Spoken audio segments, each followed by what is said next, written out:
Welcome to BledTalk, the podcast that helps you master the English language through everyday conversations. I'm your host, Samuel Bledsoe, and I'm thrilled to have you join us on this language learning journey.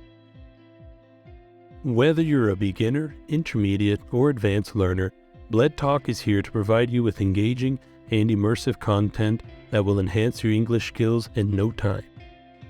Each episode will dive into a conversation between native English speakers, discussing interesting and relatable topics. You'll get to hear natural, authentic English being spoken, allowing you to pick up new vocabulary, idioms, and improve your pronunciation along the way. BledTalk isn't just about language learning. It's about building connections and fostering a global community. We encourage you to participate by sending in your questions, topic suggestions, or even recording yourself speaking English. We'll feature some of your submissions in our episodes to create an interactive learning experience. So whether you're a student, a working professional, or simply someone who wants to expand their horizons, join us on BledTalk, where learning English becomes an enjoyable journey. This is Samuel Bledsoe, and you're listening to BledTalk. Let's get started. Well, welcome everybody to BledTalk. I'm here today with Austin. Austin's one of my friends from the United States. I think we've been friends for about, I'd say like 11 years, right? 11, 12 years. Yeah, good ballpark. Middle school. It's been a while. Somewhere around there. But today we are going to talk a little bit about where we think the best places in the United States are to learn English, because so many people go to the U.S. and they go to the same place and they study in the same areas as a lot of other people. And because of that, they end up having a lot of difficulty learning English because they find more people that speak their native language. So we thought we would start off with the best states and places to avoid, really, in the United States. So I think we can start off by saying that Florida is not a great place to go. You know, Miami, Orlando, all of those places. It's great for visiting, but to learn the new language, to learn English, I don't think that's gonna be a good help. Do you have anything, Austin? Yeah, no, I mean, Florida's touristy. There's a lot of stuff to do there, but it's definitely not a place that I think, people fluently speak the best. Right. And you're not going to get the same English that the rest of the country speaks as well. There was a time when I was talking to someone, and I even told you, Austin, one time about this, where the people, they told me that when they're looking for something in the store and they want to tell the employee, they end up saying that they're just browsing. And that's something that we don't really say in the rest of the United States as much. What do you usually hear in the store, Austin? Oh, yeah, I'm just looking around. Yeah, so no, I have never heard "I'm just browsing," and I don't know about you, but it's not that popular. So that's a little thing that happens that we hear a lot. In Florida, like I said, it's just there's so many people from outside the country there that the English that you'll learn won't be the same English that you want to take back with you whenever you go back. And then we also have, second on the list is Massachusetts, but specifically Boston. Austin, what's your opinion on Boston? The Boston accent is thick. It is a thick accent. It's hard to understand for especially people learning English. Just as a Midwesterner, it's hard to understand sometimes. So if it's not your native language, I'm not going to, want to suggest it as a good place to go. People very thick, and just Boston as a whole is just not a great place to visit either. I get that. Yeah, it's the accent's difficult, and then for our Brazilian listeners, Boston has so many people from Brazil. And so you're going to find a lot of people that speak Portuguese. You're going to find people who don't speak English with you because I'll be honest with you guys. When I moved to Brazil, every time that I found somebody from the United States, I never spoke Portuguese with them. I always spoke English because it's weird. It's weird to talk to somebody who's from your country in a different language outside of your native one. So definitely Florida, Massachusetts is a good place to avoid. And Utah as well. Utah it's a good state. We were looking at the list of the best states in the United States to live, and Utah is actually first on the list, but for learning English, once again, it's like Florida. There is so many people there that are not from the United States that are still also trying to learn English. And I have had many students in the past that live in Utah, and they have lived in Utah for 4 or 5 years, and they don't speak English because they found people that speak Portuguese, and they have never spoken English after that. So it's nice to have friends from outside, from your own country, but when you want to learn English, you really need to surround yourself by or with people from there. And Austin, can you tell us a little bit about some cities to avoid in the U.S.? Yeah. So the dangerous cities, really anything you hear high crime on the news. You're looking at your St. Louis's, your Chicago's, Detroit's, Memphis. Um, Parts of LA are bad. Parts of New York are bad. Really, just any of the big cities that are commonly in the news for bad things are where you want to avoid. Yeah, definitely. Something that's interesting. A lot of people don't know this, but St. Louis. He talked about St. Louis. We're both from the St. Louis area, and we grew up with the city. So for us, we knew it was dangerous, but we didn't know that it was the most dangerous. St. Louis is a small city, but it has really high crime rates. And for just to give a comparison, Rio de Janeiro, it is about half as dangerous as St. Louis. And many people here in Brazil, they think that Rio is the most dangerous city ever. And St. Louis has a lot higher rate of murder and other things that are just not good, stealing and things like that. So it's really good to avoid really big cities in general. You can go to places that have 100,000 people or 50,000 people, but the cities that have millions and millions, that's when it starts to get a little more difficult, and you can end up having places that are a little more dangerous.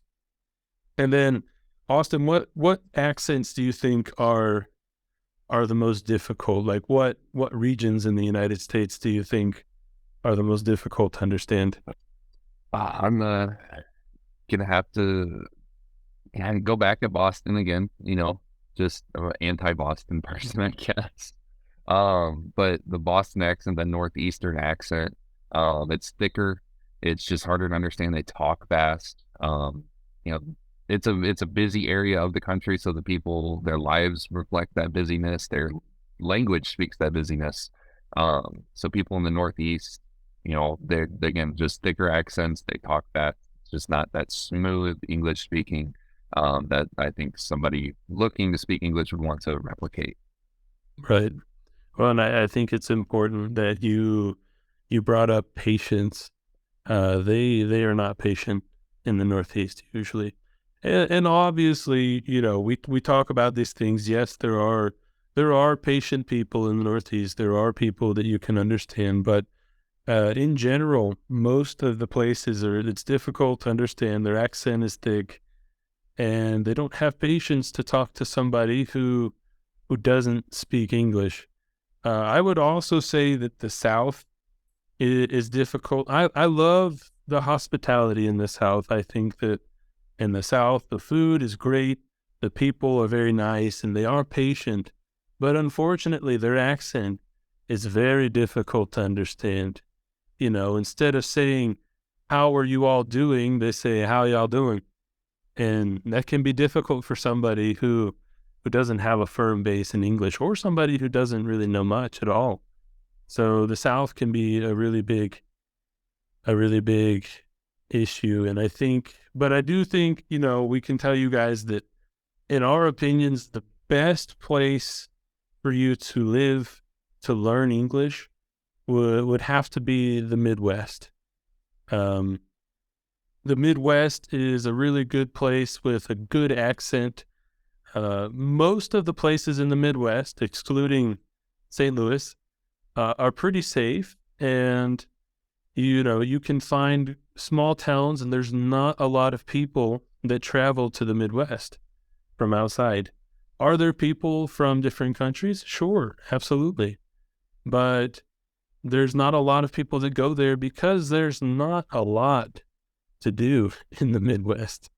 It's not the most interesting part. Everyone goes to Florida, or they go to New York, or they go to California, which is really fun to visit, lots of tourist things, but no one goes, "Oh, I want to vacation and go to Springfield, Illinois," and that's a place that's going to have good, yeah, it's going to have good English, because the people who live there are people who were probably born there, and the people that have to work there. So your English is going to be, it's going to be a lot easier to learn and a lot better, and the accent is nice. Austin, you were talking earlier about Hollywood and how they like the Midwest accent. You want to explain a little bit? Yeah. So when I was a kid, and so there could be some truth to this, there could be some not truth to this. When I was a kid, my grandmother would always tell me that the Midwestern accent was the one of Hollywood. And you kind of do really see that in Hollywood, and in movies and TV shows, just for the most part, unless it's like specified to, a certain subregion of the United States, that the accent would be prominent in the show. It's generally just a real basic accent, just a more than likely a Midwest accent, just because it's the most, I feel like, just well pronounced. There's not a ton of slang and dialect built into it. The most you'll find, like in the Midwest, in terms of like dialect, is, do you want soda or do you want pop? That just depends on how far north you go. So it's pretty easy. And yeah, I think it's just overall simple, Yeah, simple life in the Midwest, and so simple way to talk. exactly. I agree. And I think, a lot of the states in the Midwest, if you are listening and you're thinking about going to the Midwest, we're talking about Ohio, we're talking about Indiana, Illinois, Nebraska, Kansas, Iowa, some parts of Missouri as well. It's those places are usually going to have people that speak really the way we do, and they have good accents to understand. And like I said, there's not a lot of people from outside the country in these areas, so it's a really good place to surround yourself and immerse yourself in English. I always tell people, when I learned Portuguese, I was sent to a small place in São Paulo. It was called Rio Grande da Serra, and in that place, there was nobody who would talk to me in English. It was very away from a lot of people who study English and do all those things. And my friend that was with me the whole time also didn't speak English. So there I was, an American who didn't understand Portuguese, but I was surrounded by Portuguese. And I had some books to help me. And there was a couple people that knew some English, but nobody would talk to me fluently. And so I really had to try to speak to people. Otherwise, I had to be quiet. So it was a really good opportunity for me to be able to learn Portuguese. And I think living in one of these places like Indiana or Nebraska is going to give you that opportunity because they're going to talk to you in English. And the people in the Midwest are patient. They're patient with you. If you stop them and ask them for directions, they will do their best to give you directions. They will try to help you. Are there people that are a little more rude? Sure, but most people are willing to try and understand you and try to help you get to where you need to go. And so for us, like I said, our opinion is that anywhere in the Midwest is probably the best thing, the best place to go for you to learn English. And a couple other places, we didn't talk a lot about the West as well, but the West doesn't have a lot of people except for California and Utah. But we talked about Utah and Nevada and those places. They have their accent is okay, but once again, we really think that the Midwest would be the best. And then up north, Austin, do you have any opinion on the people in the northern states like Michigan and Wisconsin? I mean, nice people. So they got that Midwestern value. Those are just northern Midwestern states. So you just really will run into like more of the uh, accent kind of running into what sounds more of like a Canadian accent. So you'll have a little bit thicker of your boots, your Surreys, but um, I mean they're just genuinely nice people, good people. So just a little bit thicker of a accent, but still more Midwestern than the coast. Right. And they'll still try to help you. Like you said, they're nice and they're willing to give you that the patience that you need to learn. And so for us, I think that's really what we think would be best for you if you were thinking about traveling to the United States to do any type of program to learn English, or if you want to go there and just stay for a couple months and focus on your English. The ideal place to be is the Midwest. And for both of us, I think every time that we met somebody who was outside of the country, and honestly, it didn't happen a lot. Since I was a kid, all the way to an adult, I really didn't meet a lot of people who were foreign, because, like we said, the Midwest it's not the most popular place for people to go, and I think because of that, it makes it a great place to learn English. Austin, do you have any other comments or anything? Uh, I mean I just agree with that. Like when I went out to school in Kansas, I everybody I understood. There wasn't, even though it being a college campus, you start dealing with people from all over the country and even all over the world. Everybody there that I met spoke good English, even those from foreign countries, and they really made an effort to try to speak in English. And they picked a good place to try to figure it out because went to school in Kansas, so fat in the middle of the country, in the Midwest, and everybody there was mostly nice. And I know the people that were foreigners and looking to speak better English, everybody there was patient with them and tried to help them as best as they could. Just being good Midwestern people. Yeah, definitely. No, And certainly not any disrespect to anybody on the coasts, in the South, in the Northwest, wherever. yeah, we, Where's we it's we love just you all. simpler. The accents tend to just come out a little more when you leave the middle of the country. So it's harder to understand. No, definitely. Yeah, like you said, no hate to anybody.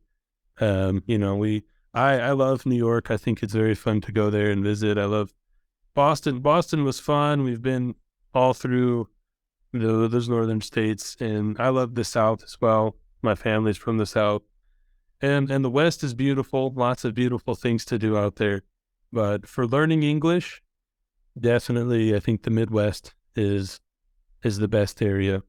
But I think that will do it for us, and that'll do it for our episode this week on BledTalk. We appreciate all of you for listening, And I appreciate you, Austin, for coming. And you guys can all know that Austin will be back on the show a lot. Hopefully, he's here frequently. And we hope to have helped you with listening to English and improving your ability to understand. If there were things that you didn't understand or anything that you have questions about, you can always find us on Instagram or on TikTok or YouTube. All of those social medias, we're there. And all you need to do is just send us questions and we will do our best to help and answer you. But everybody have a good week and be safe. And until next time, we'll see you later. This is Sam and Austin on BledTalk. Bye-bye.